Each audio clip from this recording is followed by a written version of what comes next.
你每日過嘅生活就係你好熟悉、好習慣嘅世界。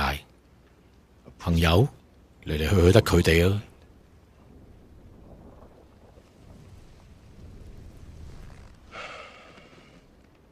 我知道你有疑問，你坐喺度可能覺得商會係出路，你要自己試下嘅。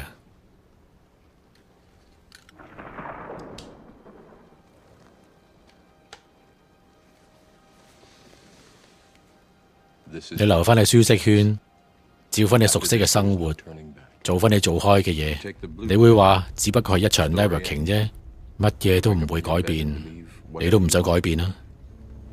進入成長圈，你會開始一段新嘅旅程，唔一定舒服，唔一定容易，但係我保證，你會開始接觸到一啲唔同嘅人，你會見到唔同咗嘅自己，一個可能會改變你事業同埋人生嘅機會。記住啊，對自己生命負責啊，好嗎？